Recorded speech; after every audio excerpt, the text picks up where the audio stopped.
murder investigation that has stunned the entertainment world. Phil Hartman, who gained fame on Saturday Night Live, was found shot dead in his home, apparently killed by his wife, who then committed suicide. ABC's Carla Wohl has more from Los Angeles.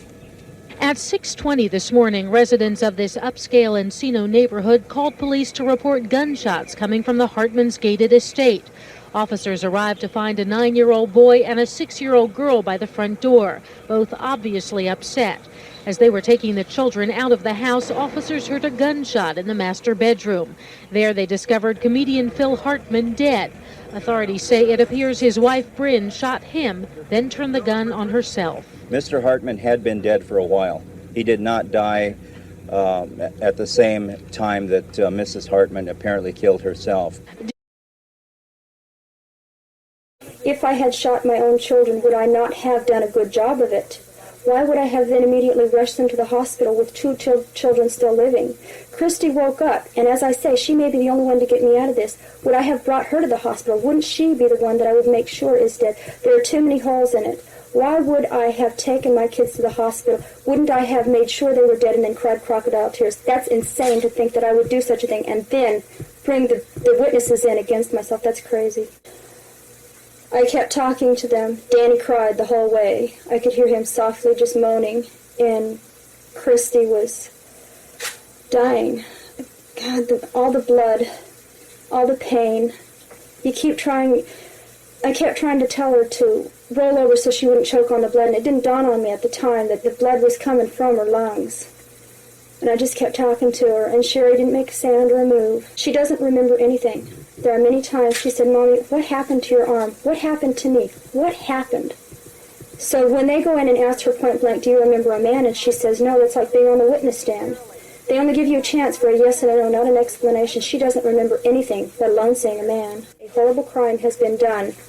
Therefore, the DA looks bad, Lane County Sheriffs look bad because they couldn't find the guy. People are terrified to walk outside. If they sacrifice the mother as the murderess of her children, that makes it clean cut, simple cut, pure and dried. Yeah. Photo of you started, in Travis's bedroom, about 1:30, 1:45, something like that. I don't know what kind of camera they got. Right there, see that? That spot? See the spots here? They look a different color because we used a chemical to enhance this. That right there is blood. It's a mixture of yours and his. And that's your palm print. Of your left palm. I don't have any cuts on my left palm.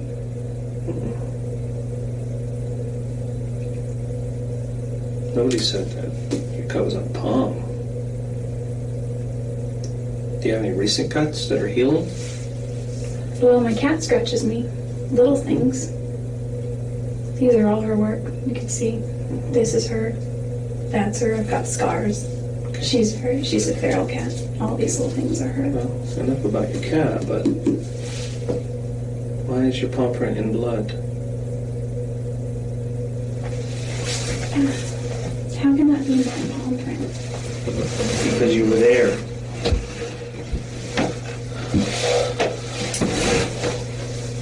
What is this? That's before we used a chemical. We thought we'd get something from there, but this is where your palm print was. Right on the wall. I can go over and over and over again. Over and over again.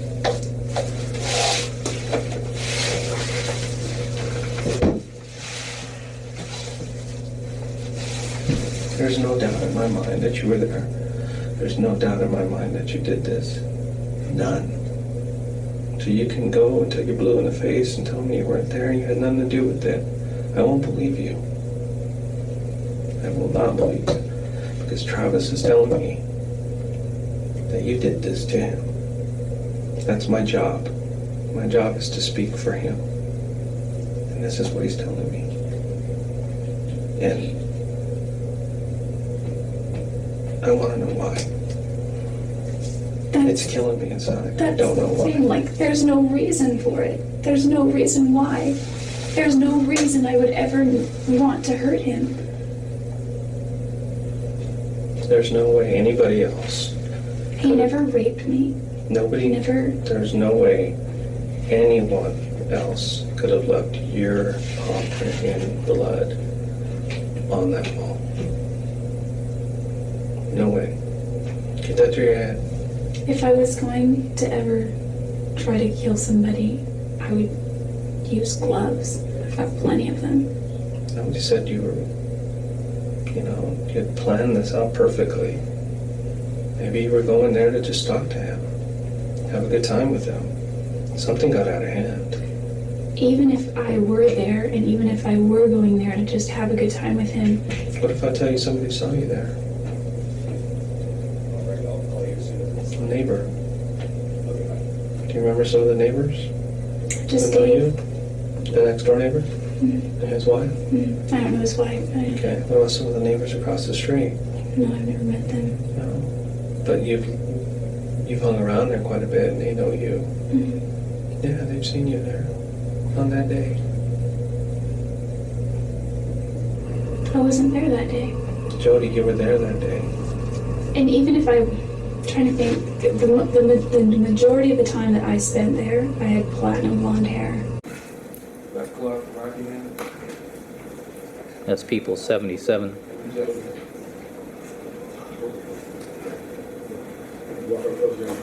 All right. Mr. Simpson seems to be having a problem placing the glove on his hand. Sustained.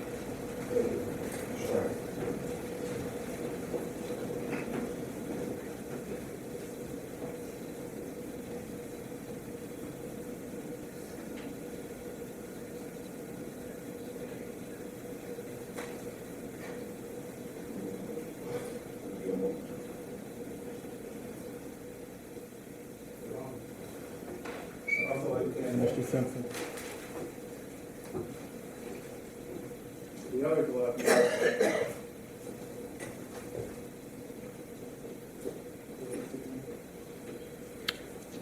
This is People's 164A. Is that the right-hand glove? Yes, sir. All right.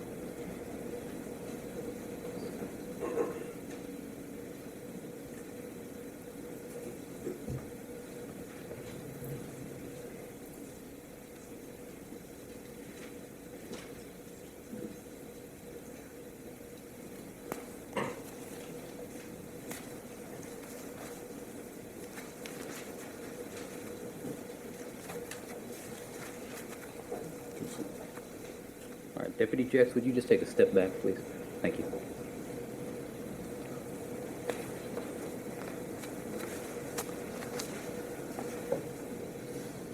All right, records reflect that Mr. Simpson has both gloves. Yes. And Mr. Simpson indicating that his fingers are all the way into the glove wrong.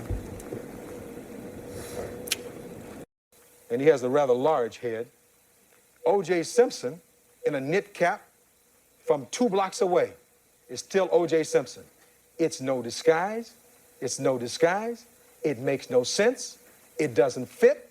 If it doesn't fit, you must acquit. Mr. Simpson, would you please stand and face the jury? Mrs. Robertson. Superior Court of California, County of Los Angeles, in the matter of the people of the state of California versus Orenthal James Simpson, case number BA097211. We, the jury, in the above entitled action, find the defendant Orenthal James Simpson not guilty of the crime of murder in violation of Penal Code Section 187A, a felony upon Nicole Brown Simpson, a human being, as charged in count 1 of the information. Superior Court of the State of California, County of Los Angeles, in the matter of the people of the State of California versus Orenthal James Simpson.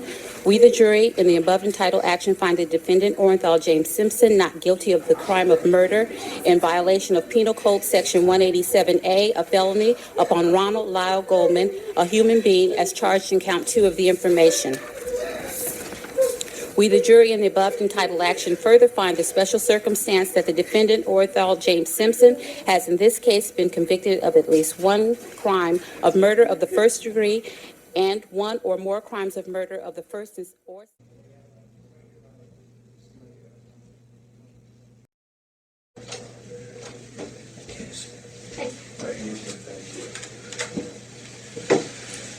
He's going to ask you a question. You don't say anything else other than the answer.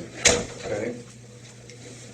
Casey, based on our conversation today, and I read you that form, basically just same thing I said to Mr. Baez over the phone. If there's been numerous requests or opportunities to speak with us and come to a resolution here. And that's why we brought you here instead of the jail. Correct? Yes. Okay. Now, based on your request for us to call him and bring him here, he's here. So what we're going to try to do is give you a few minutes somewhere that's not recorded. No secrets, I told you. This room's recorded. I have to be able to approach my chain and explain why. But first, I needed you to tell him, in your own words, if you will, that you'd like to take the opportunity to deal with us like you've made that request in the past. So, is that something you want to tell him? I told him the same thing we talked about before, that we would entertain any questions that they have. We would listen and discuss it, and if we have something to respond, we'll respond. Okay, do you want to speak to me in private? Yes. So we can clarify this? Yes. Okay. Let me get your room. They're going to let you out. Oh, I was just going to stand up for a second. I've been sitting for an hour. Thank you. Thanks. Come on.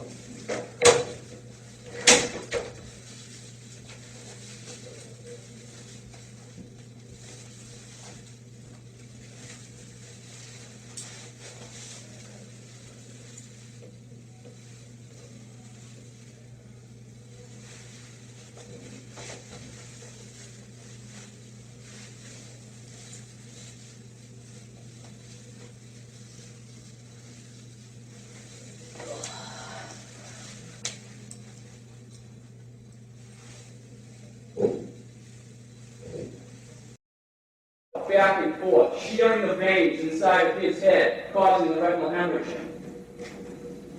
Actions that anyone would know would cause a little 8-month-old boy to die. The government has just told you that on February 4th of this year, Louise Woodward slammed Matthew Eapen's head down on a hard surface. And that you'll hear their witnesses claim that this force, this slamming, was the equivalent of dropping this baby on his head from a height of 15 feet from a second-story window onto concrete. A crib. So I went back and I looked into the crib, and he was unresponsive. He was lying there. His eyes were half closed. He wasn't focusing. He was gasping for breath. He was kind of like this, and he looked kind of off color. So he didn't look right. When you say off color, can you tell us what you mean? Kind of blue, kind of bluish. And was there anything else about him that you said that he didn't look right? Well, his eyes were half closed, and that he wasn't looking at me. That he was just staring up. And so what was your response on seeing him like that? I was very frightened. I panicked. And I picked him up out of the crib, and when I did, he vomited on me. Or something came out of his mouth. After he vomited, what did you do? I thought that he had choked. So I lay him down on the floor, and I put my finger inside his mouth. We'd been through CPR, Debbie and Sunil and I, because they told me in case anything happened to the kids, if they choked, what I should do. So I felt inside his mouth, and there was nothing there. So I tilted his head back, and I tried to give him CPR. I tried to breathe for him. I lay him on the bed, and I started screaming his name, and I was clapping around his head, and I was trying to see if he could see me, and I was waving my hand in front of his face. He didn't respond. He wasn't responsive at all. He didn't do anything. So I took him, I picked him up, and I went downstairs with him, and I laid him down on the dining room floor, and I went to the phone, and I tried to page Sonny. Mad at you for asking him to take his clothes off? Yeah, I didn't ask him to take his... I haven't asked him yet. I'm starting to now, but okay. I haven't even asked him yet. Okay. And that's the next thing I asked him. I said, well, Richard, why don't you take off your clothes and let's get started because it's cold in here. Because it was really cold outside. And he rolled down his window, and he said, yeah, it is cold. I love cold weather. And there was all this wind, because it was windy out. All this wind's blowing in, so I said, hey, Richard, why don't you close the window, man? It's cold, man. And so he's ignoring me, and he started acting like he was unbuckling his pants and unzipping his pants. And he said, what if I told you I don't have enough money? And like, I'm telling you, I don't really care. I was just doing this I was really just doing this past time, but I wasn't going to do it for free. I definitely have to make something out of it because I've got somebody at home I can get my sex from if I need it. You know what I'm saying. Okay. So, anyways, I said, how much have you got? And he said, I've only got a little for breakfast and some for gas. And I said, Richard, I said, no way. I said, I'm not here for my health. I said, we made an agreement, and I'm sorry, but I guess we're going to have to just call this off, because he's acting like he don't have any money. So I turned around, and I had my clothes on top of some boxes or something that were in the back, something there. I can't remember exactly, but they were on something. And I started to grab them. And as I started to grab my clothes, I saw him coming toward me. And I was going to turn to look at him, and before I even got a chance to turn and look at him, he whipped a cord around my neck and pulled me toward him. Okay. Had you told him at that point, I'm not going to have sex with you? Had you said no? Yes, I told him no way. I said, I'm not here for my health, no way. We're going to have to call this off then. Tell us what happened after you felt the cord around your neck. Okay, I'm going to tell you right now, I'm really nervous, and I'm really getting pretty shy and embarrassed, and this is hard for me, so just bear with me.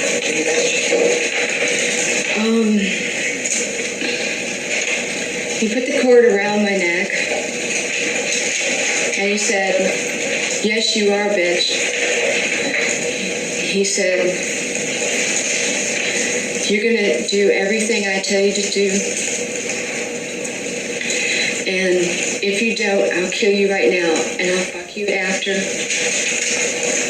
Just like the other sluts I've done. I didn't really know what I was doing. When I got done burying the wallet and the glass and the vodka bottle in it and the glass and stuff, the stuff else what I was finding in the car, I was just throwing. I didn't even, just throwing the stuff out. Which, see, I didn't know what I was doing here. I was doing this to bury for prints to make sure my prints were on there. Then I was throwing stuff out, so I didn't have.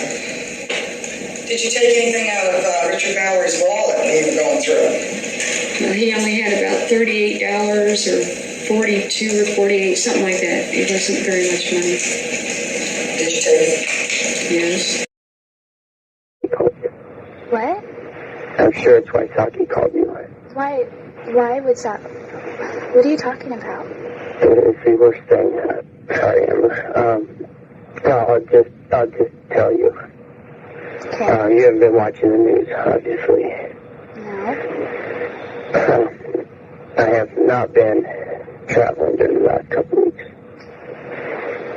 I've lied to you that I've been traveling. Okay. The girl I got married to, her name is Lacey. Mm-hmm. She disappeared just before Christmas. Mm-hmm. For the past 2 weeks, I've been in Modesto with her family and mine, searching for her. Okay. She just disappeared, and no one knows Okay, now, where she's been. Scott, And I can't tell you more because I need you to be protected from the media and Ayana. Okay, they are amazing. Scott, Yeah. are you listening?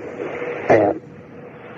You came to me earlier in December and told me that you had lost your wife. What was that about? She's alive. What? She's alive. Where? She's alive? Where? In Modesto. Now, I know, this is the hardest. I wanted to tell you first, you need to protect yourself from the media. Okay. Okay, if you've been watching the news at all, or you haven't, the media has been telling everyone that I had something to do with her disappearance. For the past 2 weeks, I've been hunted by the media. And I don't want you to be involved in this to protect yourself. I know that I've destroyed, and I hope so much that this doesn't hurt you. How could it not affect me? It does. And How can you possibly think that this would not affect me? and I know it does. But I know I've just been torn up the last 2 weeks wanting to tell you, and I'm so weak that I haven't, and I just hope that I had to call you and tell you that. You never answered my question, Scott. Sweetie, you don't, I can't say anymore. I think I deserve. You deserve so much better. There's no question you deserve so much better. Yeah, and I deserve to understand an explanation of why you told me you'd lost your wife and this was the first holidays you'd spend without her. That was December 9th. You told me this, and now all of a sudden your wife's missing? Are you kidding me? Did you hear me? I did. I don't know what to say. I think an explanation would be a start. I know you absolutely deserve an explanation. Yes, I do. I do. And I want to give you one. I'm listening. I can't now. I mean, you don't understand. You don't understand the situation. Then why don't you fill me in on the situation and make me understand? I can't now. I'm so sorry for that. Why? It's to protect all of us. To protect all of who? Everyone involved.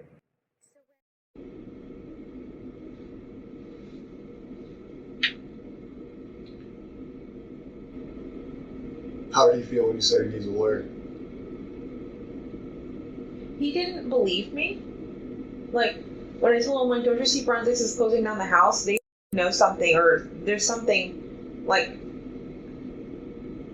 they know something. Something's happening. They wouldn't be locking down the house this way if they didn't have suspicions of something. But I wasn't thinking, I don't know why I wasn't thinking him. Like, I was just like, no, they've got the wrong guy. The detectives just can't believe this, and they turn up the heat on Jen Soto about this later in the interview. The police have showed you their hand. They said, step in, we want your phone. Step in, we want to talk to you. We're going to lock down your residence. You can't go back inside. Me? I don't care if it's the love of my life sitting next to me. I don't care if it's maternal grandma. If the police come and take my mom's phone and my son's disappearance, I'm not going to offer my mom a lawyer. That's nuts to me. That, to me, shows you prioritizing Steph. Because at that point, you became more worried about him being falsely accused than anyone. Does that make sense what I'm saying? Whether or not that's what you felt, does that make sense? People having lawyers is their constitutional right. That is a thing that everybody is afforded. But for somebody who's going through what you are going through, to offer him a lawyer leads me to believe that there may have been a conversation, there may have been knowledge, or there may have been some inclination that you had, whether it be his involvement, her location, or something to where in your mind there's guilt. I promise you. Because you offering him a lawyer is very weird. I know. That was still me under the assumption that, I think at one point you guys interviewed me, and when you guys showed me the picture of her, I believed the sexual stuff, but I didn't want to believe that he had done anything evil to her. I'm like, no, what if he did this stuff fine, but what if she's still missing out there? What if somebody took her? I still wanted to believe I believed him. I believed his whole story. So I was just like, I kept repeating that part. I'm just like, what if she did get dropped off? What if she got abducted? What if she's missing? But that was me assuming that you guys had the wrong guy. I wanted to think he was a good guy still, but clearly he's not. After everything you guys have told me and have shown me, I know he's the worst person on this face of the earth. We know that now. We know he's a piece of now. You know. But you didn't know that then. I didn't. Then you offered a guy who the police suspected of kidnapping, abducting, assisting the disappearance, offered him a lawyer. And then we don't have to roundtable that. You went back to what you just said is the sex stuff is fine. It's not fine. 911 emergency. Police. What's going on? 515th Street. What's going on there, ma'am? We have a kidnapping. Hurry, please. Explain to me what's going on, okay? There's a note left and our daughter's gone. A note was left and your daughter is gone? How old is your daughter? 6 years old. She's gone. 6 years old. How long ago was this? I don't know. I just found the note. And my daughter's dead. Does it say who took her? What? Does it say who took her? I don't know. There's a ransom note here. It's a ransom note? It says FBTC. Victory. Please. Okay, what's your name? Are you Kathy Lambert? I'm the mother. Oh my God. Please. I'm sending an officer over, okay? Please. Do you know how long she's been gone? No, I don't. Please, we just got out and she right here. Oh my God, please. Okay, well, there's somebody. I am, honey. Please. Take a deep breath. Please, okay? Hurry. Kathy.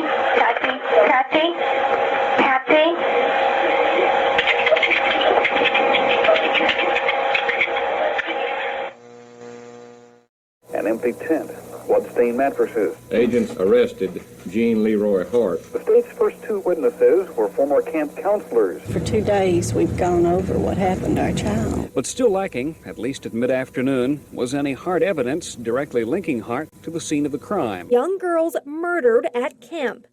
It was June 12th, 1977. The first day at Camp Scott for 8-year-old Lori Farmer, 9-year-old Michelle Gousset, and 10-year-old Denise Milner. The girls assigned to Tent 8, the Kiowa.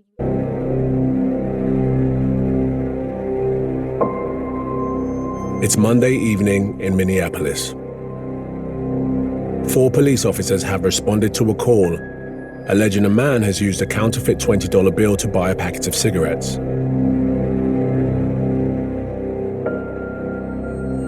George Floyd is arrested, handcuffed, and now pinned to the ground by one of the officers. Could have fucking put him in a car by now, bro. He's not resisting arrest or nothing. The officer pictured is Derek Chauvin. He ignores the protest from onlookers and continues to apply pressure on Mr. Floyd's neck. He is human, bro. Officer Chauvin is an 18-year veteran of the police department. That's some bum-ass shit, bro. In that time, over a dozen complaints have been lodged against him. Claustrophobic. My stomach hurts. My neck hurts. Everything hurts. George Floyd clearly states 16 times, "I can't breathe." I can't breathe all the time. Chauvin is oblivious to his cries. Get off of his neck! You on him, bro. Yes, look at that, bro. Free. Are you serious? Bro, are you serious? And you gonna keep your thing on your neck? Even when the paramedics arrive to assist a man clearly in distress, Chauvin continues the chokehold. The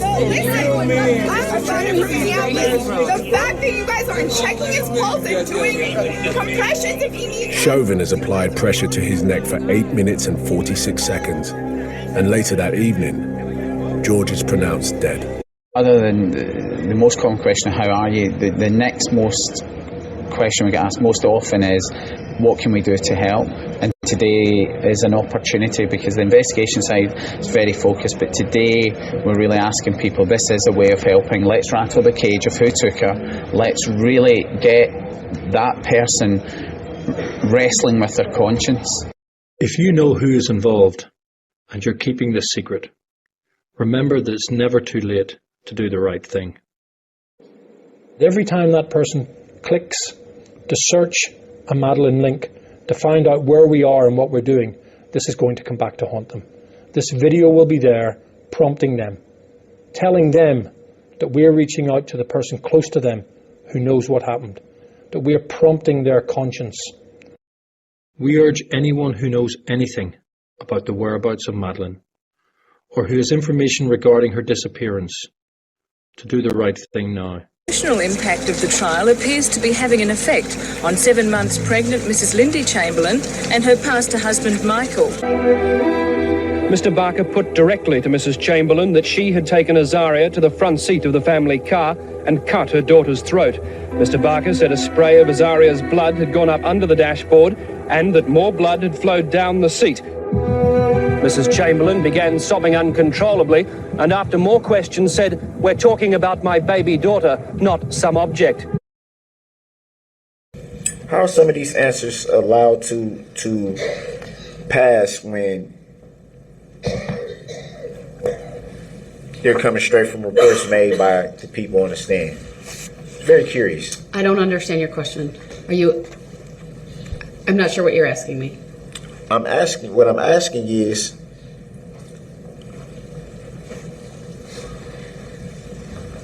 reading from the report that the people on the stand are giving, the report that they gave to law enforcement. If you're asking me whether there's a mechanism in the rules of evidence and how to establish that before the jury, the answer to that is yes. If you're asking me how you do that, I'm not going to answer that. I didn't ask how. I just, to be blunt, which I've been since the beginning of this trial, obviously,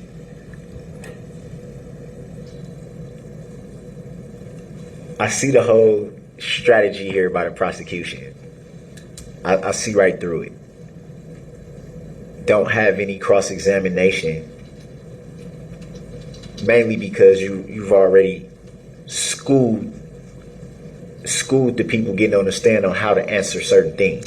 Well, that is completely speculative on your part without any basis in law or fact. It's obvious. Sir, you could ask questions that establish that. You can ask them if they've met with anyone. You haven't done that. So for you to say that right now is without basis. If you want to... It's clear. If you are looking to elicit what they said in the report, there is a way under the rules of evidence based upon the way the witnesses have answered to clarify that. But that requires you to call certain witnesses. I'm not going to give you any more legal advice further than that. I don't think I have to call any other witnesses that's if you're asking me to strike their testimony based on your perceived, I didn't say anything about that. All right, then I'm going to bring the jury back out and you're going to call your next witness. So I'm not hearing a request from you at this time. You said you wanted to raise a legal issue. What's the legal issue? The legal issue is how is the state allowed to coach the people? You're assuming they spoke to them and coached them. It's obvious. I'm not stupid. Well, I disagree with that, sir. Again, you could ask questions to lay a foundation all of a sudden the state with these witnesses. all of a sudden, For the first time in trial, all of a sudden now they don't got no cross. That's clearly a rush to try to get through the case. Hurry up. We just gonna let these people go. Well, this is argument. Come on, man. This is argument on your part, sir. It is pure commentary I just want at this that on point. the record. I see through it.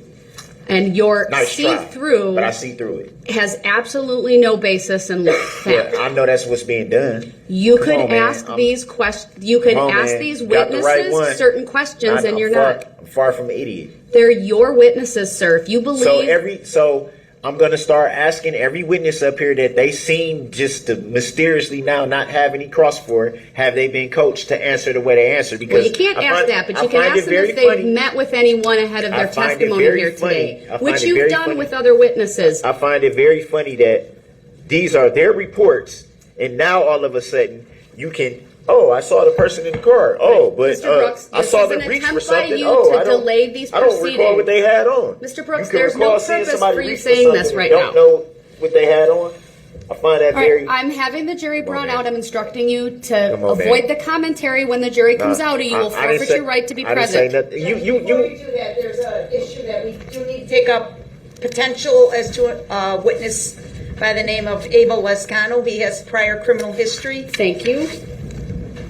So as long as the jury's out, we should probably discuss that. I would like to provide the defendant and the court with a copy. So that had to be said. So it's the defendant. That's not how it was said. That was how I said. You want to run the record back? Mr. Brooks. So I'm the only one. I got one. I Mr. got Brooks. one ear that work, and I heard that. This Come on, is man. to benefit Come on, man. you so No, that it's you not. understand Ain't none of your this to benefit witness me, so let's be has clear a about prior that. record. Your Honor, when I leave the table, I'm away from the courtroom and I have to elevate my voice. This is the So she had to alleged elevate her record voice of Abel just for that. Lescano. Stop talking. Come on, man. Like, I don't know who y'all be thinking y'all fooling. I accept the value in return for value this document. One more interruption and you're going to be removed to the next courtroom. That's what you want to do anyway. It's not what I want to do. Do not interrupt Attorney Opera. So can Your you Honor, tell, I can you believe he explain- has 7 prior criminal convictions via OWI 2nd from 1997, and OWI 3rd from 1997, and OWI 4th from 2003, criminal trespass to dwelling from 2006. Right, I need to take a break. This man right now is having a stare down with me. It's very disrespectful. He pounded his fist. Frankly, it makes me scared. Perché se lo era immaginato? Why? I was stressed, I was scared, it was after long hours, it was in the middle of the night, I was innocent, and they were telling me that I was guilty. Che cosa le diceva la polizia? What did police tell you? The police were telling me that we know you're at our house, we know you left the house, and with the moment before I said Patrick's name, they were someone was showing me the message that I was sent on the phone. Che cosa c'è di più normale che insistere? La polizia fa la sua parte. I couldn't understand why they were telling me that I was lying. They kept telling me that I was lying. Ma perché poi prima ci ha detto potrebbe essere vero. It means that in that moment that I had said Patrick's name, I thought it could have been true.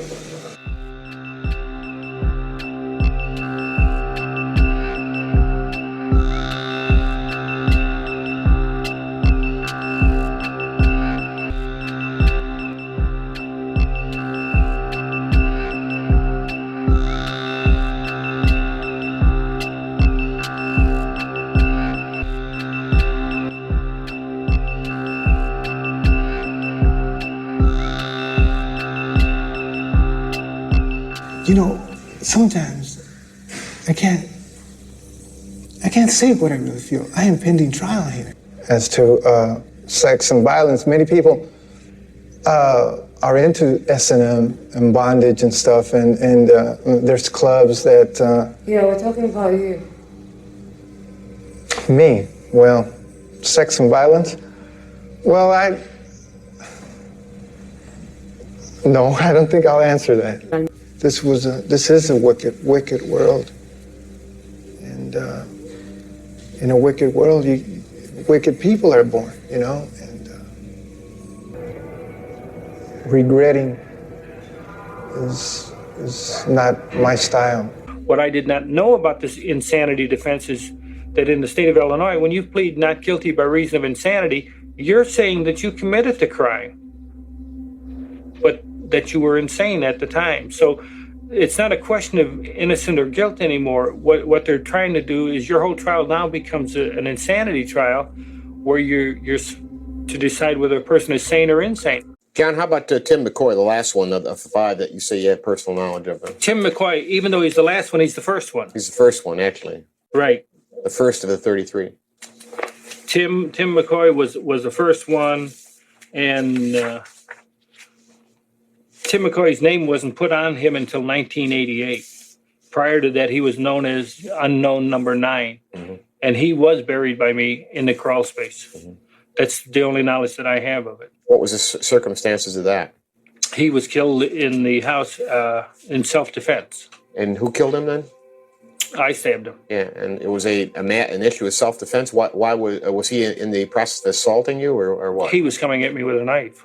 I just took the knife away and twisted it in his hand, and that's what killed him.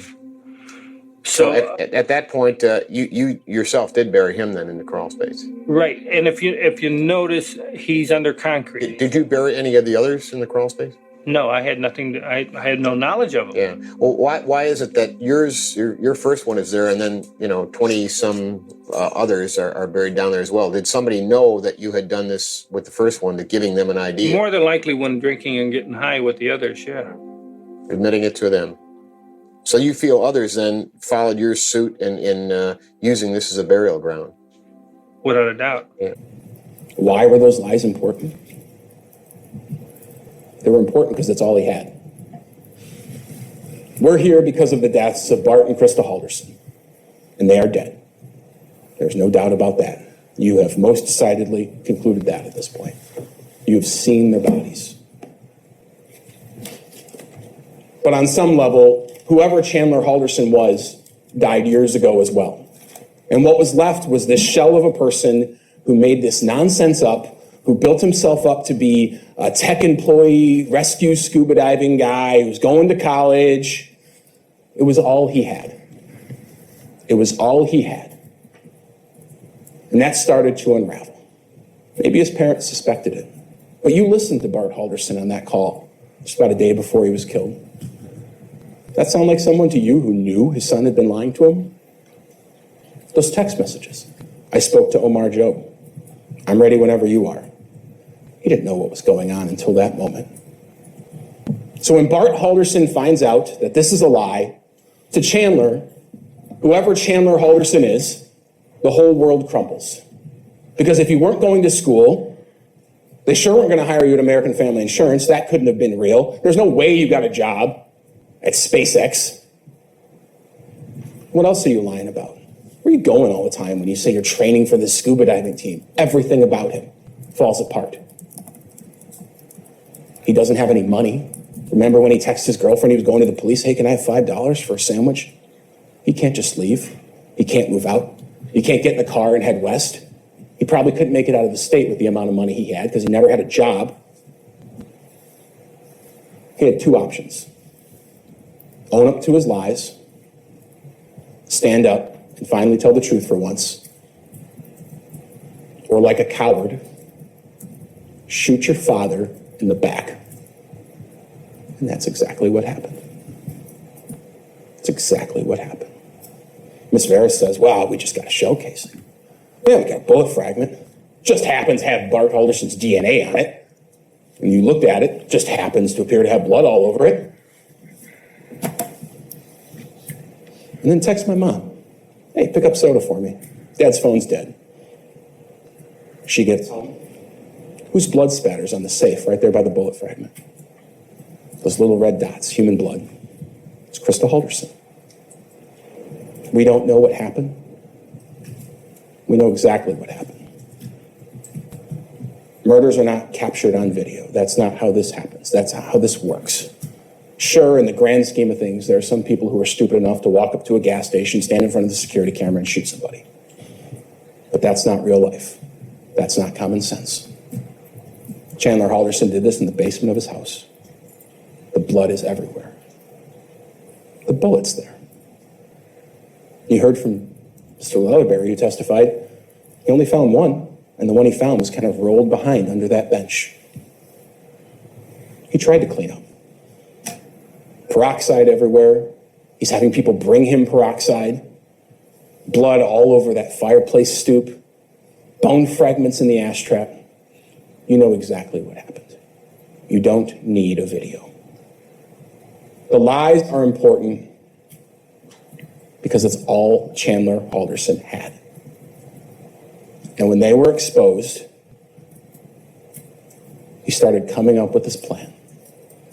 And yeah, after the Omar Job text comes in on the 29th, he's having a conversation with his girlfriend. You heard, Miss Farah actually read it, and that's fair. The day before, hey, are we going to the cabin? What's going on? They're talking about the cabin. He's starting to dabble with the idea of what he's doing. But then I think it was at 1:04 p.m., just about an hour and a half, 2 hours before he did it, he says they're going to the cabin this weekend. He made his final decision. Because at that moment, Chandler Halderson knew there was no way out. He couldn't get in the car and drive away. He couldn't make up another lie. He couldn't make up another email. He couldn't buy another burner phone. It was done. Everyone was going to see him for what he was. Just some liar. Some guy without a job, not going to school, who'd been lying to everyone for years. And he couldn't handle that. So he committed the ultimate act of betrayal against your parents. Perhaps against any human being, but especially your parents, the person who held you when you were a baby and cleaned up your cuts on your knee when you were learning to ride a bike, comforted you when you were crying. The ultimate act of betrayal. He shot his parents.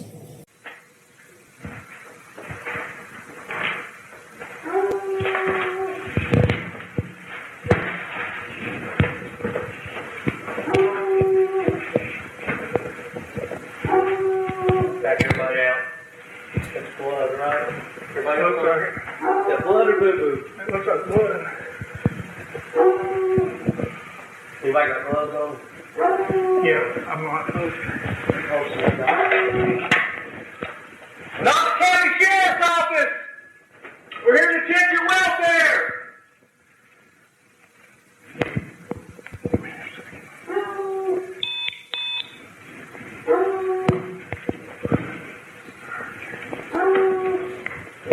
And then just drop that.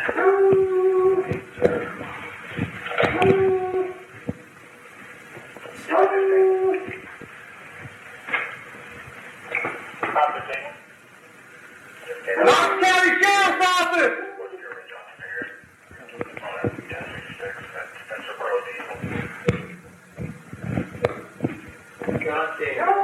I've got one, probably one down here too, Jay. I'm going right, Benji. What do you mean by got one, sir? And that's where I noticed the hands at the end of the hallway.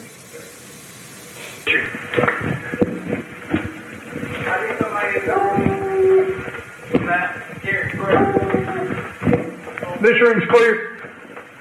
Hold up. Oh my God. You good, Jeremy? Back out. We got clear. Go. You want to cry? Got you.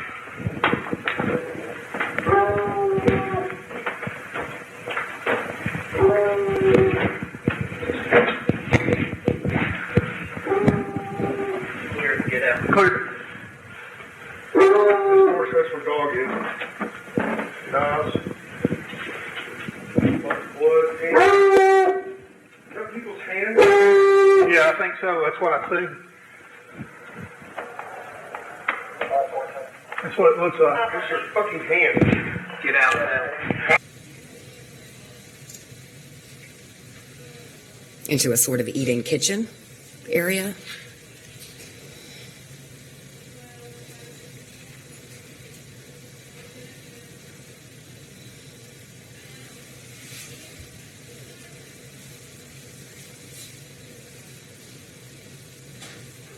So table in the eat-in kitchen.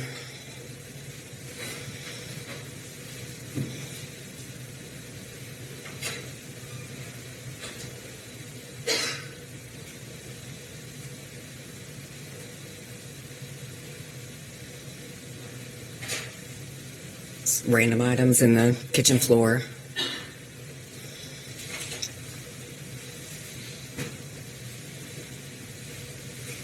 And then this is the kitchen proper.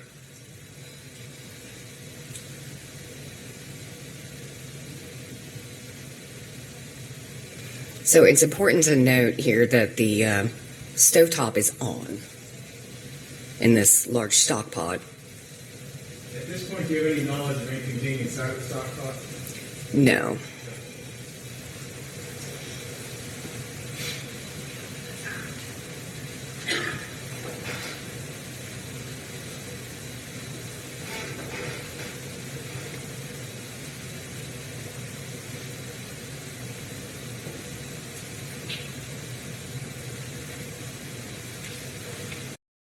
With Homolka's sentence, the police pursuit of Bernardo is also under scrutiny. Step after step after step seems to be a misstep.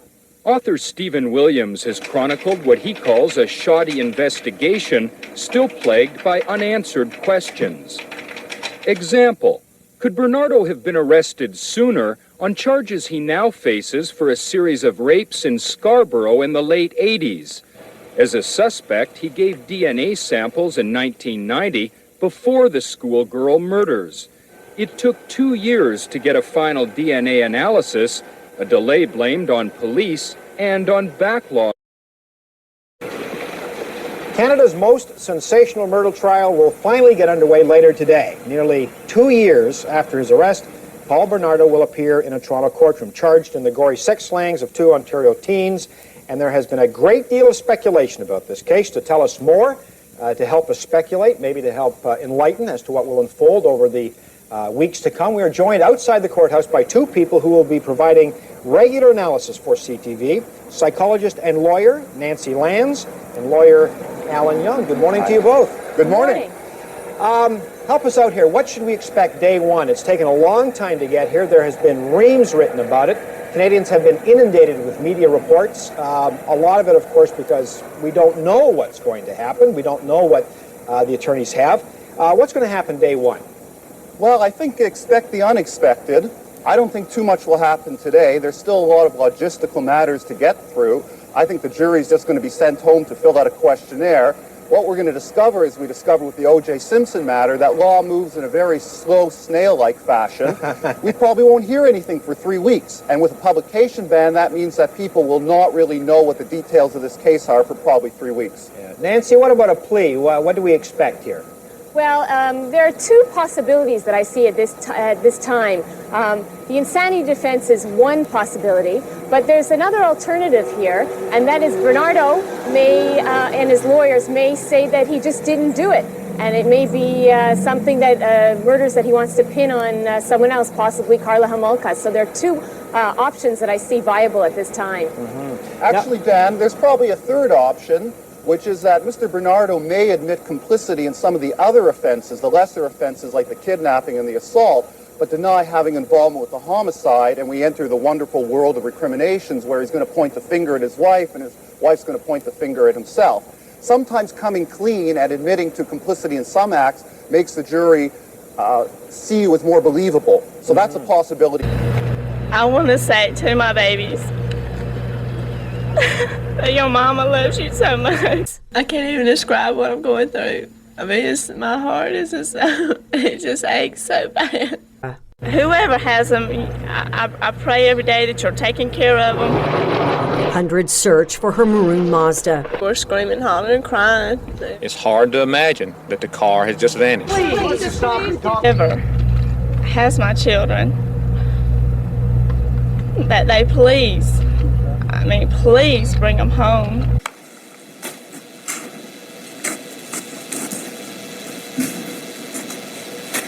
Excuse me for there.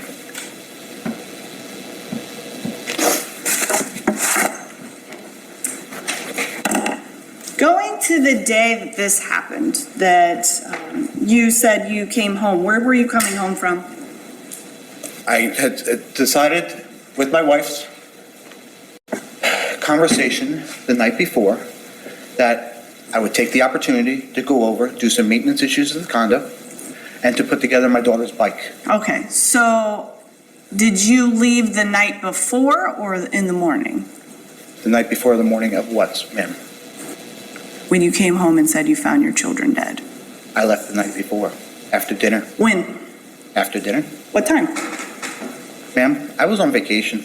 I don't know the time. I can tell you it was after dinner time because we sat there and I had my shake prepared and helped leftovers. I had gone over there and realized that my kids did not put the tools in my van, so I walked back and played basketball with them for a couple hours. Okay, so did you finish dinner first? I didn't eat dinner. My kids finished dinner, yes. Did your children finish their entire dinner before you left? They finished the dinner that was provided with them. I don't know if they ate afterwards. Did you said it was your job to clean the kitchen. Did you clean the kitchen? No. So Leftovers, we throw stuff away. There's nothing to clean. okay, so you didn't clean any. I don't understand what your job is to clean the kitchen if you didn't have. Pots, pans, that kind of stuff. Nothing was there because we didn't cook. We had leftovers. Okay. We had, what's it called? Hummus toast. Say it's a class B or under. If I want to give you warnings for all kinds of stuff, I can, but there's a few things I can't. When I say I, the police, I'm not in charge of this. One of the things that the state legislature doesn't give us discretion on is charges when it comes to a domestic assault.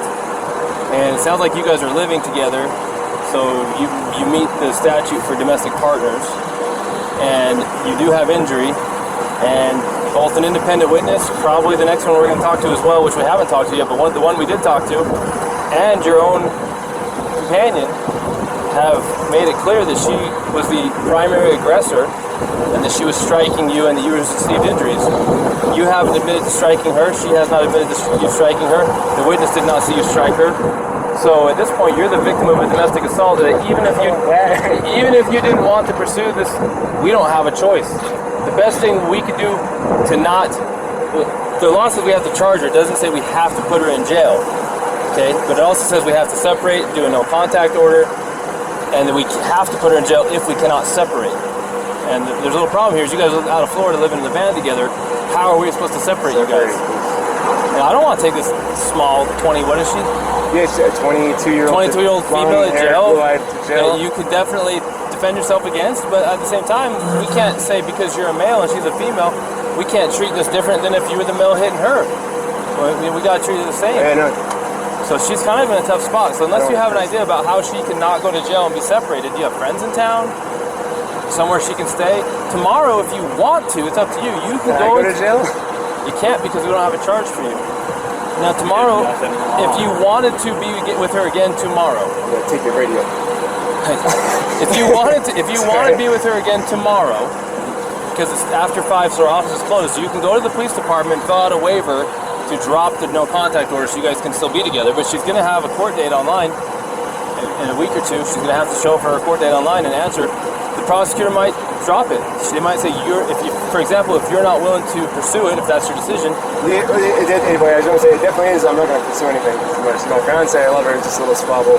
I'm sorry that I had to get so public. Stuff happens. So I just want to get like the checklist of things I got to do to get rid of it. So if you want her back, well, she'll get a paper with a court date. Okay? How do I get rid of it? Well, the court date has to be attended in order for them to decide whether they need to continue or drop it.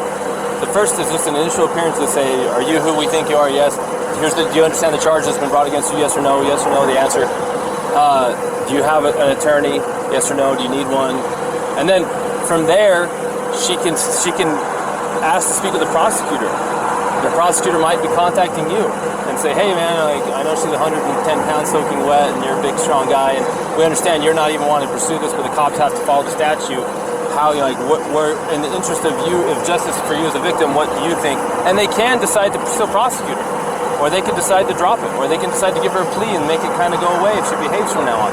But that still does not eliminate the first court appearance that she has to attend, which thankfully for you guys is going to be online, so you don't have. So if you're out of town, here's the thing: if you're out of town and she doesn't come into her court appearance online, they can suspend her driver's license, they can issue a warrant for her. So she needs to play ball. Yeah. Does that make sense? Yeah. And remember, her team, me and her are a team. I'm sorry about all this. I apologize again. But so she's got her online court date. Just acknowledge that she's hurt, and then she's got the one for the. Well, there's automatically right now there is something called a no contact order in place. From this point forward until tomorrow, if you wish to drop it, you have to go into the 217 East Center Street, Moab City Police Department, and you have to ask them, we'll give it to you. You want to fill out a waiver that you're requesting a waiving of the contact order, the no contact order. The no contact order means she cannot come into contact with you, she cannot talk to you, she cannot text you, she cannot go onto any premises that you're occupying, she cannot go to your vehicle. And until you drop that, or until court date, if you don't drop it, it stays in effect until midnight on the day of court. And then that gives you time to get a protective order. Her parents officially reported her missing on September the 11th after she stopped responding to them. Authorities found her body in Wyoming near Grand Teton National Park on September the 19th. I remember the address now. Knocked, nobody answered it. So I was all keyed up, so I just started going through the neighborhood. I'd been into the neighborhood before. I kind of knew a little of the layout of the neighborhood. I've been through the back alleys, knew where some certain people live. While I was walking down Hydraulic, I met a young boy and asked him if he ID'd some pictures, kind of as a rust, I guess, or roost, as you call it, and kind of feel it out. And I saw where he went, and I went to another address and knocked on the door. Nobody opened the door, so I just noticed where he went and went to that house, and we went from there. Now, you call these projects, were these sexual fantasies also? Potential hits. That, in my world, that's what I call them. All right. So They're called projects, hits. All right, and why did you have these potential hits? Was this to gratify some sexual interest? Or? Yes, sir. I had a lot of them, so it's just, if one didn't work out, I just moved to another one. All right. So, as I'm to understand it, then on the 17th of March, 1977, you saw this little boy go into a residence, and you tried another residence. No one was there. You tried another residence. No one was there, so you went to the residence with the little boy. And I watched where he went. What happened then? After I tried this once residence, nobody came to the door. I went to this house where he went in, knocked on the door, and told him I was a private detective. Showed him a picture that I had just showed the boy, and asked him if they could ID the picture. And at that time, I had the gun here, and I just kind of forced myself in. I just walked in, just opened the door and walked in, and then pulled a pistol. What gun? What pistol? 357 Magnum. So you only had one gun with the pistol? Yes, sir. What happened then? I told Mrs. Diane that I had a problem with sexual fantasies, that I was going to tie her up, and that I might have to tie the kids up, and that she would cooperate with me at that time. We went back. She was extremely nervous. I think she even smoked a cigarette. And we went back to one of the back areas of the porch, explained to her that I had done this before. And I think she was, at that point in time, I think she was sick because she had a night robe on. And I think if I remember right, she had been sick. And I think she came out of the bedroom when I went in the house. So anyway, we went back to her bedroom, and I proceeded to tie the kids up, and they started crying and got real upset. So I said, "Oh, this is not going to work." So we moved them to the bathroom. She helped me, and then I tied the doors shut. We put some toys and blankets and odds and ends in there for the kids, make them as comfortable as we could. We tied one of the bathroom doors shut so they couldn't open it, and she went back and helped me shove the bed up against the other bathroom door. And then I proceeded to tie her up. She got sick, threw up, got her a glass of water, comforted her a little bit, and then I went ahead and tied her up, and then put a bag over her head and strangled her. All right. Was this a plastic bag also? Yes, sir. I think it was, but I could be wrong on that. You put a bag. It was something. I'm sure it was a plastic bag. Yeah. You say you put a bag over her head and strangled her. What did you strangle her with? I think on that I had tied her legs to the bedpost and worked up with the rope all the way up, and then what I had left over, I looped over her neck. All right, so you used this rope to strangle her? Yes, I think it's the same one that I tied her body with. All right. What happened then? Well, the kids were really banging on the door, hollering and screaming, and then the telephone rang.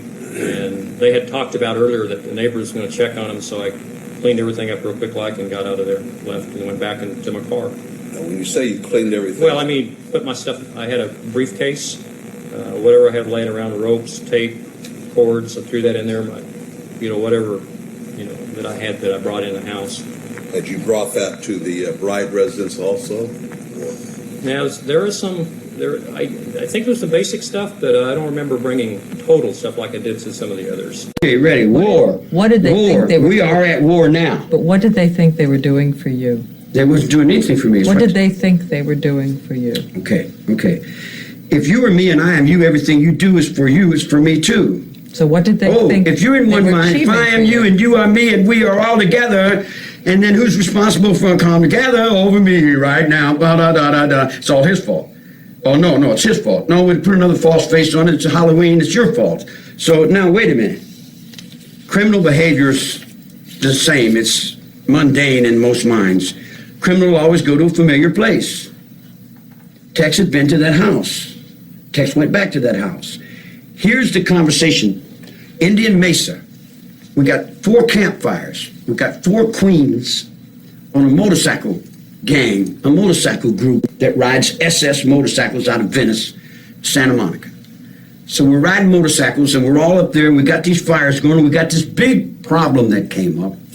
I had to go shoot somebody for Tex. Bobby's in the prison. My brother's in jail. Now, understand my mind, all my life I've been in jail because I didn't have no one to get me out of jail. I didn't have no brother outside. So I spent years and years and years and years just because nobody would come and sign their name and get me out of jail. And the jail couldn't let me out because I didn't have no place to go. So I spent 22 years in prison because I didn't have nobody outside. I can't let somebody that's with me stay in jail. It just ain't, it's not in my makeup, man. I got to get my brother out of jail. So you needed money to do that. Well, here's the division between your mind and my mind. Here's where the chamber opens up. When you get in trouble, you go to your mother. You call up mother. I ain't got no mother to call.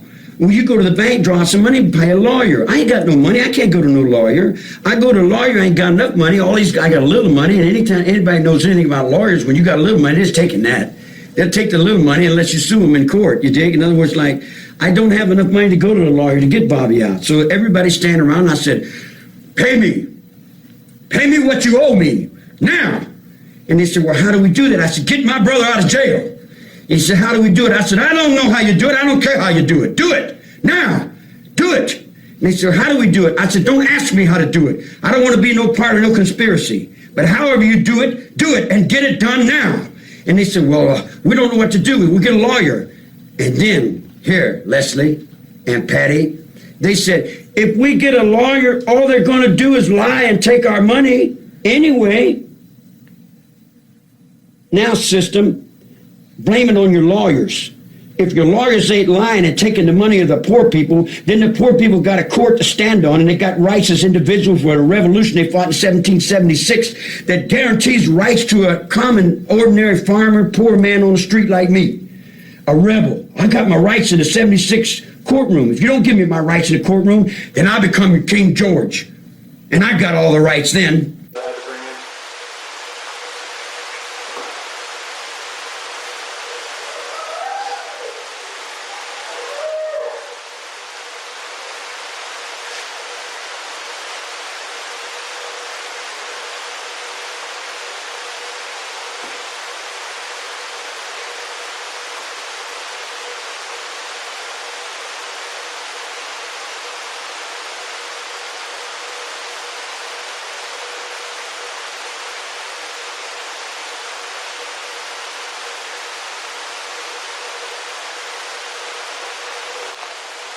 That's for the kids, so they don't get out. Right.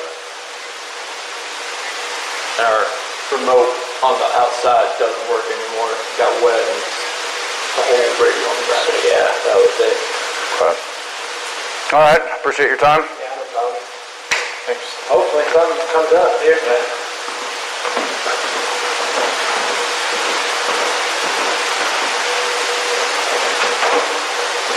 Mind if you just want to go talk to him? I'm going to get his info real quick. No. Who's never thinking you can never drop them back and forth, and if you would, he never loads his stuff in and out of the garage ever. Right. And it doesn't look like he came from right here. It looks like he came from down the street. So, we're here. Yeah, this is a big mess. I just talked to the guy on the phone. And what did he ask you? He was just saying that he wanted to do a well check on JJ. So, JJ would be where? He's in Arizona. Who's he with in Arizona? He's with one of my friends in Arizona. Oh. Oh, you got a notepad? No? Want me to get one? No. Come here. Mind if he comes in? Oh, So, sorry. who's the friend he's with? My friend Melanie. Her son has autism. Her name's Melanie Good. I gave him all the information on the phone. Okay, so he can call him? Yeah. Or this card? Yeah. What is all this? We're a little What is concerned it? Right. because, well, the officers who were here earlier Yeah. were checking and they got a bad vibe that like something was going on here because nobody knew anything about a child. They weren't talking. It's because a What's lot of going stuff that was going on. If you want to know, it's a lot of stuff. So Well, that's why we're concerned because it just was kind of weird. it is very weird. I've had to move around a lot. One of my brothers is trying to kill me. Not the brother that lives here, obviously. He's kind of my protector. My other brother that was in with my husband who was trying to kill me for my $2 million life insurance policy. No. So a lot of stuff has gone on in this last year. It's been a horrible year for us. I've had to move around. And so I was going to move back to Arizona, put my son back into the school there because I tried to put him in school here, public school at Kennedy. Okay. He went for 2 months. We tried it, but he had such a hard time. Now, the person who called is my sister-in-law, but she's his natural grandmother. He's adopted by us. Okay, so her son, who is a drug addict, had a baby with a girl who's a drug addict, and they took him from, CPS took him. Okay. Gave him to the grandmother. She came and got him, and then she wanted us to adopt him, which we did. And we loved him. By and us? Who we talking my about? husband and I, who died earlier this year. Okay. He passed away. Since he passed away, she's been trying to fight me for him and being really horrible to me and that kind of stuff. She's kind of the paternal friend. Okay, thank Does you. that make sense? That's what I I'm meant. sorry. The paternal grandmother. He has autism and ADHD. He doesn't really talk to people. Like he's very special needs. So I had him in a special needs school there. She was trying to, so what happened was my husband, who we were married for 15 years and had raised all these 5 kids together, switched his life insurance policy to her, right? To his sister, Okay. who got $1 million when he died. And we got nothing for me to raise JJ, and all the kids got nothing, and everybody got nothing. She got $1 million. So I knew she was going to try to sue me for him, or yeah, because she now has this $1 million, so she can hire people to help him, and I have nothing. But you have legal custody. He's my son. I adopted him when he was 2 years. We had him from the time he was 8 months old till 2 years old. So she does nothing unless to cause me trouble. So I don't tell people the truth about where we are and what we're doing because of those reasons. So I look like a suspect, but I am a good person. Raised all of my kids. I've done everything that I'm supposed to do in life, but everyone is causing me trouble right now. So We don't want to cause a lot of trouble. How long have you been here? we've only been here since September. Okay. We moved up here in September. My daughter goes to BYUI. Your daughter goes to BYU? Yeah. Does she live here? Mhm. So it's been a nightmare, but I'm going to go back to Arizona so I can put him back in the special needs school. He couldn't do the school here. It was too hard for him. He would scream and cry, take him to school. The principal would have to come out, try to drag him out of the car. Like, this just was too hard. But I just don't tell people where I am. I don't tell her where I am ever. And she doesn't have any legal rights to anything. Like, she's been horrible to me since my husband died. My understanding, she never called you to try to get the child, hey, I'm interested in the child back, but I know, but she sends me these emails with like the date and like she's putting up court stuff, like she's documenting. I haven't heard from him in all this time, and so I've told her that he's fine. But See, and we hadn't heard any of that as far as, I'm just saying she's doing this as part of that. Is my understanding. and our only concern in this whole thing Yeah, it's like he's fine. is the child. I got it. And so that's where we're at on the, And then So we I were just a called- little weirded out when, you know, and I understand now that we've heard your side of the story. It's awful. They just I feel like I'm being tracked all the time. I'm like, why are police coming to my car? What did I do? They said they were out visiting two guys, and I'm assuming one's your brother. Yeah. Who was the other one? The other guy they were visiting with. There were two. Well, we had two detectives over here trying to looking for you Oh. a little while ago. Oh, because I was at the store. and they ran into probably one of your brothers. in My the back brother here. and his friend, probably. Oh, They've who's been that? moving. Chad? Chad from around here? What's his last name? Yeah, okay.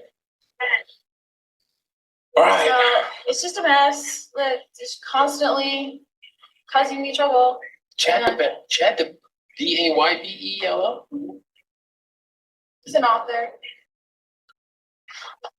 Doesn't he live like out in the, he's not the Chad DeBell that, yeah, his wife passed away recently. Is that him? I don't know. But it is Chad D-A-Y-B-E-L-L. Yeah. But it sounds familiar as an author. I think I know one of his. He's got a couple of daughters. He has lots of kids. Okay.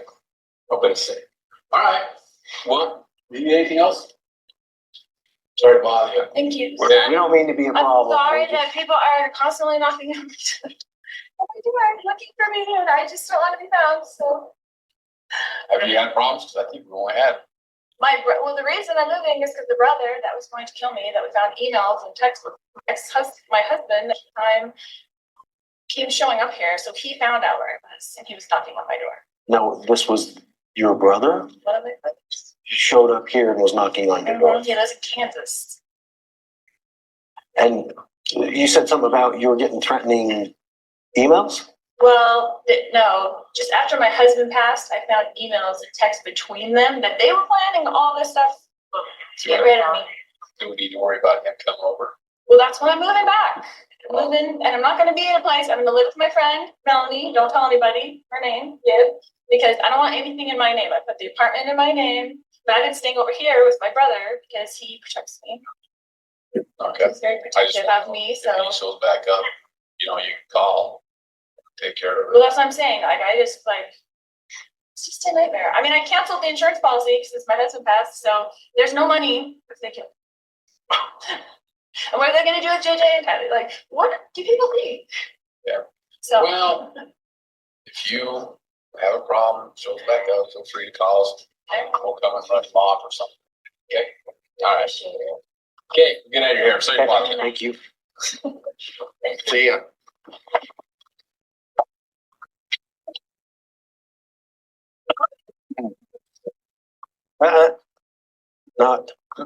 Not.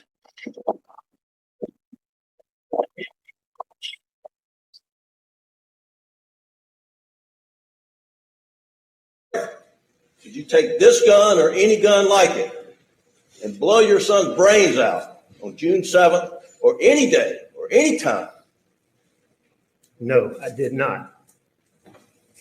Mr. Murray,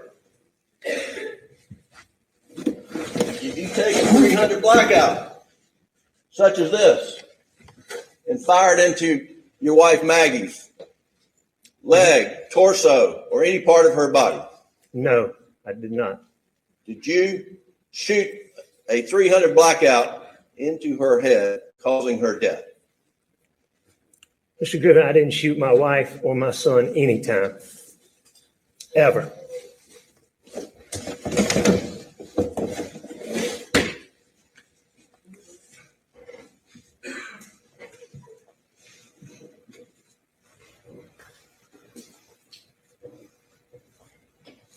Mr. Murdoch, is that you on the kennel video at 8:44 p.m. on June 7th, the night Maggie and Paul were murdered? It is. Were you in fact at the kennels at 8:44 p.m. on the night Maggie and Paul were murdered? I was. Did you lie to SLED Agent Owen and Deputy Laura Rutland on the night of June 7th and told them that you stayed at the house after dinner? I did lie to them. Did you lie to Agent Owen And Agent Croft, on the follow-up interview on June 10th, that the last time you saw Maggie Paul was at dinner. I did lie to them. And in the interview of August 11th, did you tell Agent Owen and Agent Croft, did you lie to them by telling them that you were not down at the kennels on that night? Yes. All right. Paul, that was your new name for Paul? I mean, I called him Paw. Maggie called him Paw. Bus calls him Paw. Sure. Roro calls him Paw. I mean, that's Roro. Who is Roro? That's Rogan Gibson. Okay. And this jury, of course, has heard multiple recorded statements of you during the course of this. Did you ever refer to Paul as Paw during that? I don't know Do you recall? how I refer to I can say Paul if you prefer that. No, you can call him whatever you want. I'm just asking you if you ever called him that during the course of that entire investigation, or is that also the first time today, at least publicly? Is today the first time I've called my son Paw? No, sir, that is not correct. Have you ever called him that on all the recorded statements that this jury has heard? I don't know. You ever called Rogan Roro? I And call all the him Rogan recorded statements? all the time. In the recorded statements, did you ever call him that? I don't know. I mean, I called him Rogan also. So For everything you've done to me. Sarah. For everything you've done to me. Sarah. You. Sarah. You. Sarah. Stupid. Sarah. That's my name. Don't wear it up. Sarah. I can't breathe, babe. Seriously. Yeah, that's when you do when you choke me. Sarah. Sarah.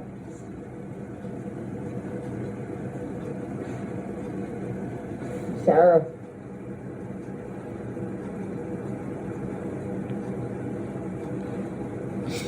Sarah, I can't breathe, babe. That's on you. Sarah, I can't breathe. It's on you. Sarah.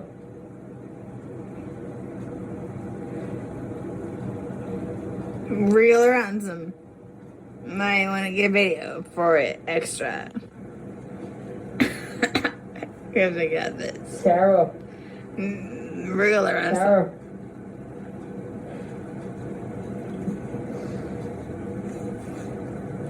Sarah, I can't breathe, babe. Oh. That's what I feel like when you chewing on me. Sarah. Breathe, Sarah. Yeah. You should probably shut up. Looks at the phone. Oh, I misunderstood. I thought you were asking if I did. Yes, it's me. Okay. Does he have access to your phone? Because you said it's a Yeah. shared phone. Okay. How does he have access? Sarah, can I borrow your phone? Yeah, it's right there on the kitchen counter. Okay, but how does he he get into it? Because it's password protected. He'll come and get it to me, and I'll just do the face thing. Where sometimes too, like he's look, he'll joke with me and say, "Okay, I need to borrow your phone," and he'll hold it while I'm cooking or doing something, do the facial recognition. Okay, so he doesn't know the password and he doesn't have the facial recognition. No, but he is the only other person that would use your phone, I'm Yes. assuming, other than... Well, Lucas. Right. But Lucas wasn't there Sunday. Right.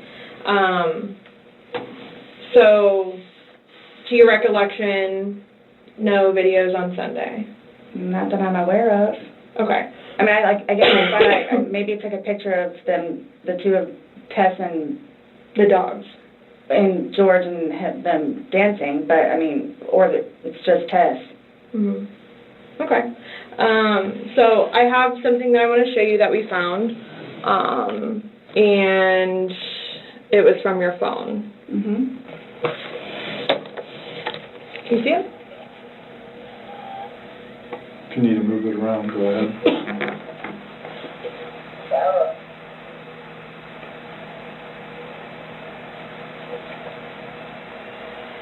No, I don't remember that.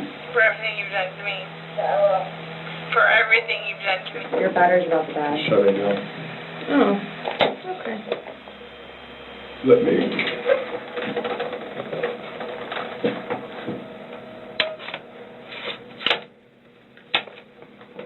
The battery doesn't last very long. It used to last a lot longer than that. I don't know what happened. Okay. Let me just grab something. All right.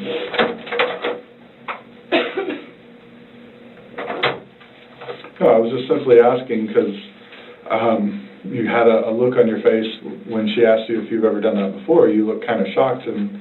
No, Okay, but why did you say it like that? Like, I don't think you all understand who I am, where, okay. Well, tell me. I mean, I've always been a straight-A student. I am an outstanding mother to my son. Okay. I excel at everything. I would not do that. You wouldn't lock somebody in a suitcase? Well, I didn't completely lock it. I mean, I opened it with one finger. I left enough in there for him to get out. Okay. And I wasn't planning on going upstairs and going to sleep. Okay.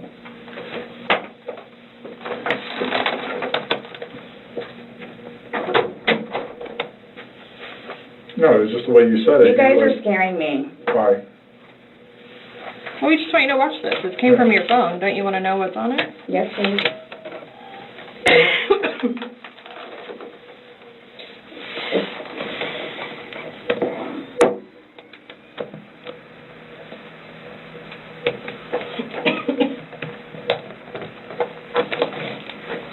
Is it long? Because I don't know how much I can take.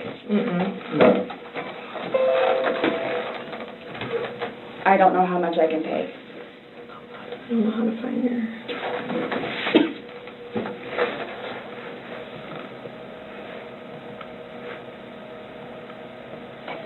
Do I have to watch this?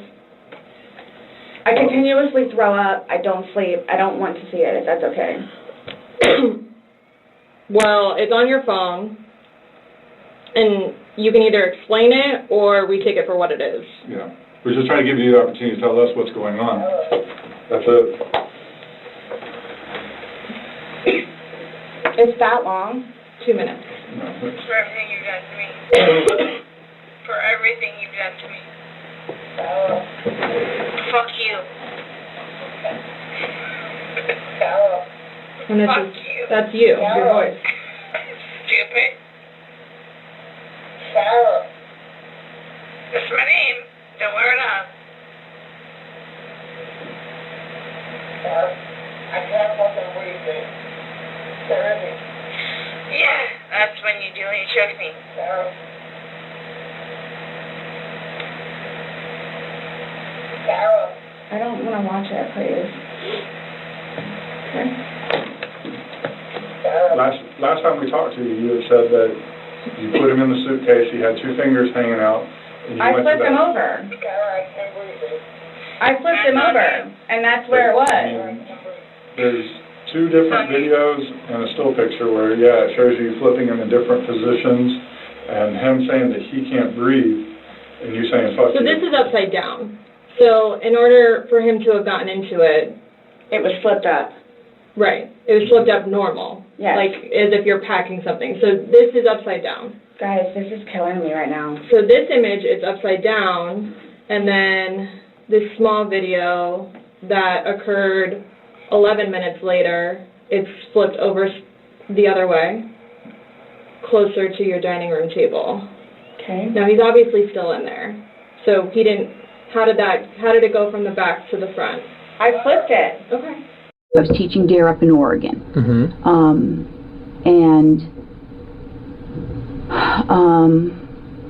He moved down, in fact, he may have moved down in 92.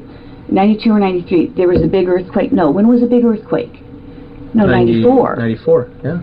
So I think Scott might have moved into 93, sometime in 93. Excuse me. I haven't had my breakfast yet. And so, excuse me. And so I faintly recall that John may have called a few times, and I'm like, hey, you know, he goes, oh, can you talk or something? I'm like, no, I can't talk. I've got, I'm living with somebody. Right. And that could have been a few times. It could have been once, could have been twice, could have been 3 times. Yeah, I don't know, And that's during the period of time of the earthquake. that you're, Well, no, probably after Scott moved in. I think I met Scott in April of '92. oh, okay, right before. April of '92, because I stopped teaching DARE.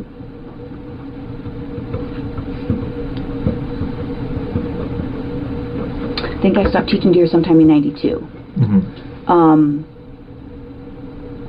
And when you say that you may have, that you talked to his wife, said, hey, or I don't know if it was, I guess it wasn't his wife at that time, girlfriend or whatever. And Yeah, I don't know if it was his wife or his girl. I mean, quite honestly, I don't even remember. When you said like, hey, he's calling me, he needs to knock it off or what have you. I mean, was that civil? Was there? I mean, Oh yeah, no, there was not. I don't think there was anything. The conversation lasted a few minutes. I can't even remember. And what is it like? We went out to lunch or anything. Right, but there was no like arguments or fights I or don't think it didn't so. get heated or anything like Not that I recall. No, I mean, I would think that would stand out. I would think. Now again, that's not standing out in my mind. So you didn't have any problems with her then? You didn't have any issues with her? No, I mean, But let me ask you, do I need to get a lawyer if you're accusing me of this? You don't have to. I mean, I'm just- you're here of your own free will. I mean, No, I know, but I mean, you're not under arrest. You can walk out. you whenever can leave feel whenever you like. well, I'm trying to give you some background of how I knew him, and now you're telling me that somebody's saying that we had this big old fight, and I don't even know what you're talking about. And I don't want to get in trouble for something that I didn't even do, or you're saying I did something. Okay. Yeah, we understand. I mean, how would you guys like it if the tables were turned on you? I understand. No. No, that's what we're telling you. I mean, you're free to go whenever you want. If this makes you uncomfortable and you want to, Well, now you're starting to make me uncomfortable. The thing is, I mean, detectives did what they could at that time on the crime scene. Okay, and the burglary thing you're talking about, that is an angle that they looked at. But now we're looking at everything else on the case because nobody was ever arrested on the case. I don't know that or not. Okay. Now, what we'd like to do is, obviously, about all the DNA stuff and things of the nature that gets done on cases nowadays. If we asked you for a DNA swab, would you be willing to give us one? Maybe. Because now Because I'm thinking I probably need to talk to a lawyer. Okay. I mean, well, because I know how this stuff works. Okay, don't get me wrong. You're right. I have been doing this a long time. Yeah. And I wish I had been recording this because now it sounds like there's. You're telling these people say I'm fighting with her, and now it sounds like you're trying to. I've been doing this a long time. Yeah, we know. Okay. And now it almost sounds like you're trying to pin something on me. No, now but- I got that sense. Well, what it gets to on these cases, and you know it as well as I do, our job is to identify and eliminate I suspects. can't believe this. So if we ask you to the point to give us a DNA sample, a buccal swab, so we can identify or eliminate you, would you be willing to do that? Maybe. Because I know this. Well, that's where we're at too. I mean, because right now, from looking at the evidence, it's possible we may have some DNA at the location. That's great. And we're going to do what we can to try to put this thing together. And your name's in the book. These people are pointing at you for whatever reason. I don't know why. That's just crazy. I mean, that's absolutely crazy. And it would be irresponsible on our part not to look at it. I know. You guys have to do your job, and I guess I'm gonna have to contact somebody. So. That's fair. I mean, because I know how this stuff works. I Sure. mean, I just can't believe it. We understand that. I mean, if we were in your position, I mean, we would feel the same way. I just can't even believe it. I mean, it's just. I mean, I'm shocked. I'm really shocked that somebody would be saying that I did this. I mean, we had a fight, and so I went and killed her. I mean, come on. Well. That's. Okay. All right. Well, thanks for giving me the courtesy. I wish I could record it. Thanks for your time. Yeah, thank you. All right, Stephanie, take care. All right.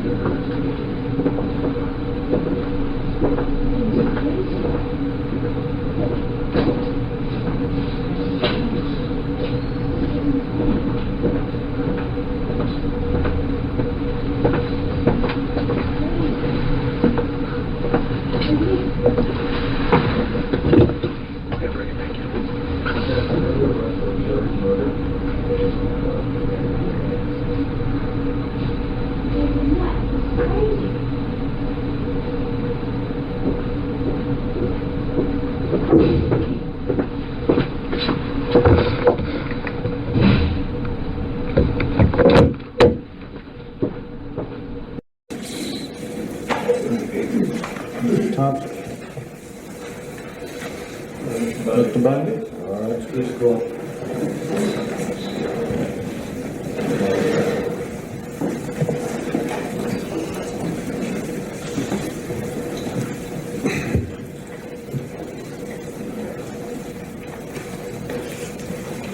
Good morning, officer. Good morning, sir.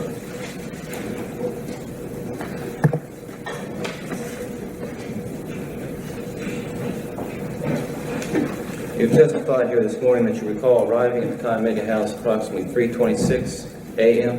Yes, sir. And were there officers there in addition to Officer Brandon when you arrived?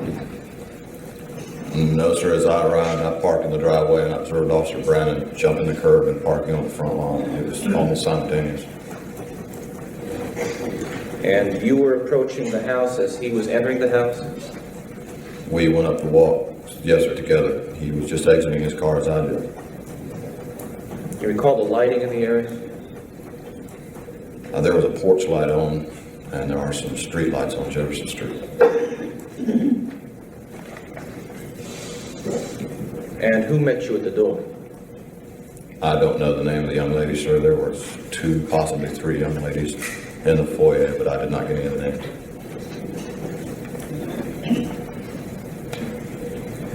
Were you present when either one of the persons who met you at the door gave a description to Officer Brandon?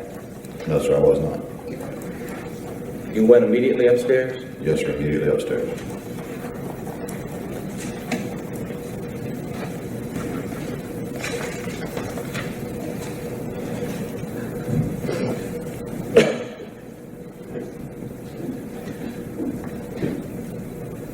The first victim you saw was Kathy Kleiner? Yes, sir.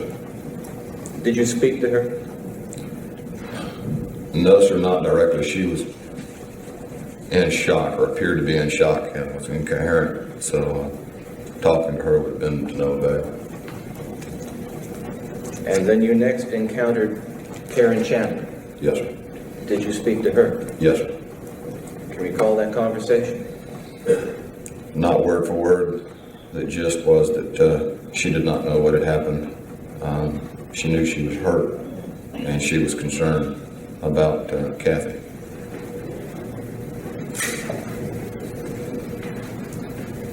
You recall her telling you that she remembers the assailant being young? Objection.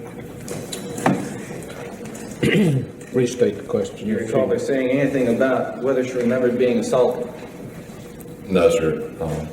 I basically just inquired as to her condition and the seriousness of her injuries and how she felt.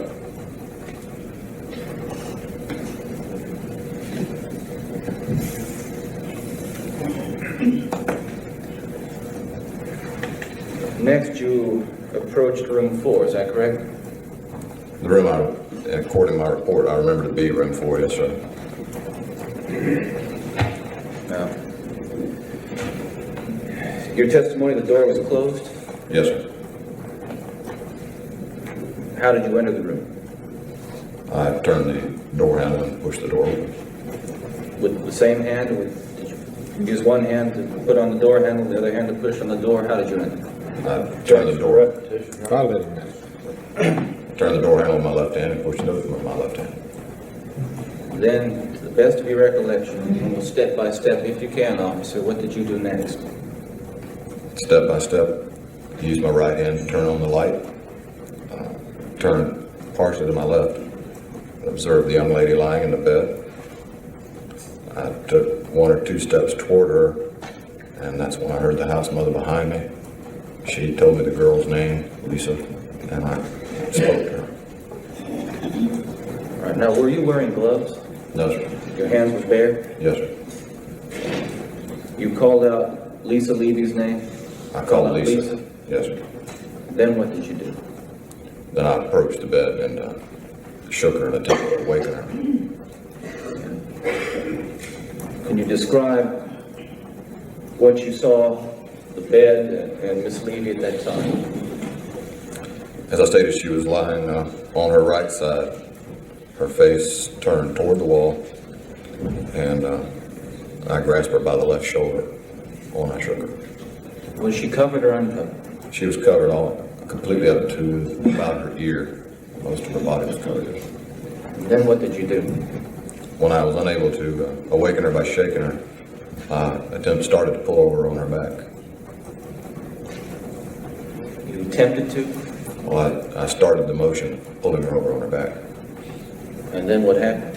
I observed a blood spot on the sheet, and I stopped at that point and told the house mother to go get me an ambulance technician. And did you wait until the EMT, the ambulance technician, arrived? No, sir, as soon as the house mother stepped away, I rolled her the rest of the way on her back. And was she still covered?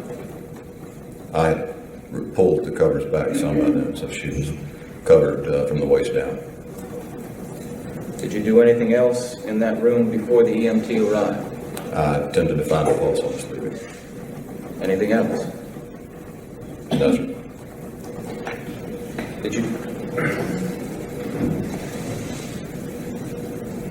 Did you touch anything else in the room prior to the arrival of the EMT besides Miss Levy? Other than the light switch, no, sir.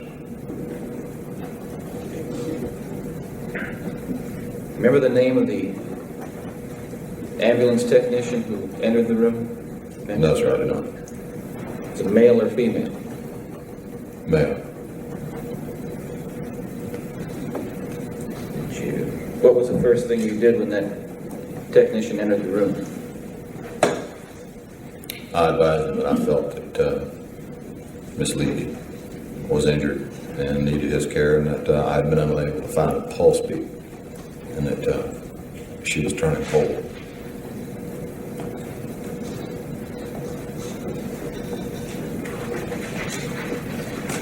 And whose suggestion did you place Miss Levy on the floor? It was the EMT's idea. Once he said that he felt that he had a heart fibrillation, he wanted to administer CPR. And he needed more support on her back to administer the CPR than the bed would afford. Best as you recall, how was the act of removing Miss Levy from the bed to the floor accomplished?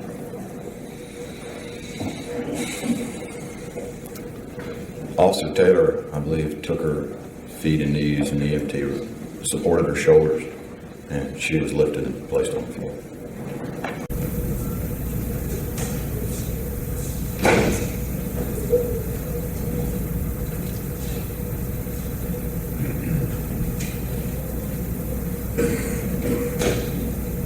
I don't even need a microphone. My name is Rita Isbell. No, ma'am, you'll address the court from... My name is Rita Isbell, and I'm the oldest sister of Errol Lindsay. Whatever your name is, Satan. I'm mad. This is how you act when you are out of control. I don't want to ever see my mother have to go through this again. Never, Jeffrey. Jeffrey, I hate you. I hate you. Jeffrey's out of control. Don't Jeffrey, I kill you. God damn it. Look at me, motherfucker. I can kill you. What's your name, sir? I can kill you.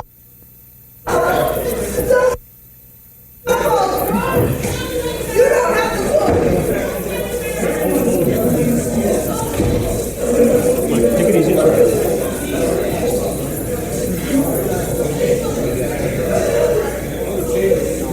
Thank you.